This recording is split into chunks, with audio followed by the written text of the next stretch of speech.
Breaking news পোহৰলৈ আহিল TET নিযুক্তি নামত ভয়ংকৰ কেলেংকাৰীৰ বিস্ফোৰক তথ্য। CIDৰ তদন্তত উন্মোচিত চাকৰি কেলেংকাৰীক বিস্ফোৰক তথ্য।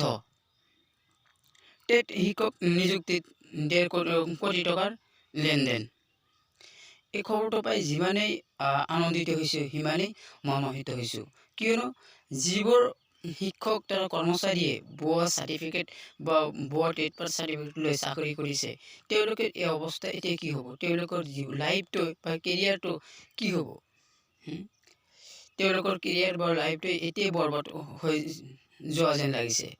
আমি যিসকল প্ৰাৰ্থীয়ে আমি টেট পৰীক্ষা দিছোঁ এইবাৰ 2021-ত, তেওঁলোকলৈ বিশেষ অনুৰোধ যে তেওঁলোকে যেন এই দুষ্ট চক্ৰত ভৰি পতা জালত কেতিয়াও নোসোমায়, কিয়নো আজি এই 25 বা 30 গৰাকী শিক্ষকৰ যি অৱস্থা হৈছে, ঠিক তেনেকুৱা অৱস্থা আমাৰো কিজানি হ'ব পাৰে। সেয়েহে আমি সদায় সজাগ হৈ থকাটো উচিত। টেটৰ ভুৱা নিযুক্তিৰ ৰাজ্যখনৰ চাঞ্চল্যকৰ তথ্য উন্মোচন হৈছে অসম আৰক্ষীৰ অপৰাধ অনুসন্ধান শাখা CIDৰ তদন্তত। দুৰ্নীতি কেলেংকাৰীৰ বিৰুদ্ধে অসম চৰকাৰৰ কঠোৰ স্থিতিৰ মাজতেই টেটৰ জৰিয়তে শিক্ষক নিযুক্তিৰ নামত বহিল বজাৰ। শিক্ষক নিযুক্তি এই বজাৰখনত লেনদেন হ'ল 1.5 কোটিৰো অধিক টকা। ইয়াৰ পৰা এইটোৱে অনুমান হয় যে অসমৰ চুকে কোণে বিভিন্ন ঠাইত দুষ্ট চক্ৰবিলাকে যে ফাট পাতি আছে। আপোনালৈ ফোন কৰিব পাৰে যে টকা দি স্ক'ৰ কৰক বা টকা দি চাকৰি লওক বা টকা দি টেট পাছত চাৰ্টিফিকেট লওক। ইয়াৰ আৰু কেইদিনমানতো আমাৰ হোৱাটছএপবোৰতে এনেকুৱা মেছেজ আহি আছে। আপোনালোকলৈ বিশেষ অনুৰোধ থাকিল, আপোনালোকে কেতিয়াও এই দুষ্ট চক্ৰৰ কথাত হাৰ নিদিব। নিযুক্তি সন্দৰ্ভত ভাৰতীয় দণ্ডবিধি 120(b)(420), 467, 471 ধাৰাৰ অধীনত ৰুজু হোৱা 10/2021 গোচৰৰ অধীনত নাকচ কৰা হৈছে। ইয়াৰে চাওক 1.5 কোটিৰো অধিক টকা লেনদেন হোৱাৰ তথ্য আৰক্ষীয়ে পোহৰলৈ আনিছে আৰু 36 গৰাকী শিক্ষকে ভুৱা প্ৰমাণপত্ৰ লোৱা তথ্য পোহৰলৈ আহিছে। ইতিমধ্যে 28 গৰাকী শিক্ষকক কি হৈছে গ্ৰেপ্তাৰ কৰা হৈছে। চাওক এই শিক্ষকবোৰৰ অৱস্থা কেতিয়া হ'ব? সিহঁতে সমাজত এজন সুসন্মানীয় আসনত তেওঁলোকে আছিল, কিন্তু আজি তেওঁলোকৰ কি অৱস্থা হ'ব যেতিয়া তেওঁলোকে গ্ৰেপ্তাৰ কৰিছে? তেওঁলোকৰ মান সন্মান কি হ'ল? তেওঁলোকৰ কেৰিয়াৰ কি হ'ল? তেওঁলোকৰ পৰিয়ালবৰ্গৰ বা কি হ'ব? চাওক এগৰাকী এই দালাল চক্ৰটোৱে এগৰাকী পৰীক্ষাৰ্থী বা এগৰাকী শিক্ষকৰ পৰা 50,000 টকাৰ পৰা 9 লাখ টকা পৰ্যন্ত কি কৰিছিল? এই মাৰ্কশ্বিটবোৰ বিক্ৰী কৰিছিল।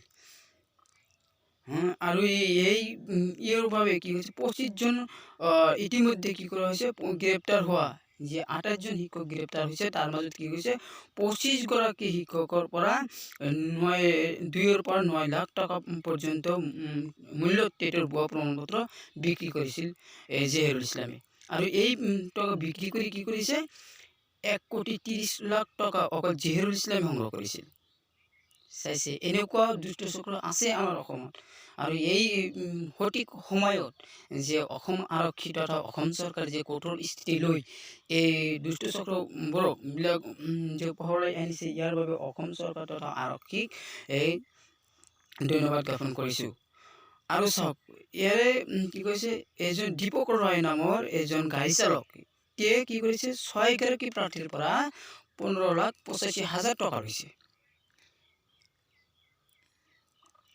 তেওঁলোকৰ এজেণ্টবোৰ এই অসমত সিঁচৰিত হৈছে, চুকে কোণে সিঁচৰিত হৈ আছে। আমাৰ নিচিনা আপোনাৰ নিচিনা মানুহ আপোনাৰ ওচৰত আহি ক'ব যে টকা দিয়ক আৰু চাকৰি লওক, কিয়নো আমি সকলোৱে নিবনুৱা। আমাৰ এই নিবনুৱা সমস্যা সমাধান কৰিবলৈ আমি কি কৰিম? তেওঁলোকক 1 লাখ, 2 লাখ, 3 লাখ, 4 লাখ টকা দি আমি কি নিজকে সংস্থাপন কৰিব বিচাৰিম, কিন্তু পিছত কি হ'ব? সেয়েহে আমি আপোনালোকক কৈছোঁ, আপোনালোকে কেতিয়াও এই ভুৱা দুষ্ট চক্ৰৰ ওপৰত বিশ্বাস নকৰিব আৰু তেওঁলোকৰ পাতা জালত কেতিয়াও ভৰি নিদিব। আৰু নিজে যি কৰ্ম কৰিছোঁ বা পৰীক্ষা কেনেকুৱা দিছোঁ আমিহে জানো। পৰীক্ষা কি হ'ব, যদি আমি সঠিককৈ পৰীক্ষা দি থাকোঁ তেনেহ'লে পাছ কৰিম, আৰু পাছ কৰিলে কিজানি আমাৰ চাকৰি হ'ব। সেয়েহে আমি নিজৰ আত্মবিশ্বাসৰ ওপৰত গুৰুত্ব দি থাকিব লাগিব, নিজৰ আত্মবিশ্বাসটো ভৰাব লাগিব। আজি নহয় 2022 আকৌ টেট পৰীক্ষা হ'ব, তাত পৰীক্ষা দিম। এনেকুৱা বহুতো আছে, আমি এইবিলাক কৰিম, কিন্তু এই ভুৱা দুষ্ট চক্ৰৰ ওচৰত কেতিয়াও আত্মসমৰ্পণ নকৰোঁ। আজিৰ ভিডিঅ'টো ইমানেই আছিল। মই আপোনালোকক এটাই কথা ক'ব বিচাৰিছোঁ, এই দুষ্ট চক্ৰৰ জালত কেতিয়াও নপৰে যেন। আজিৰ ভিডিঅ'টো ইমানেই।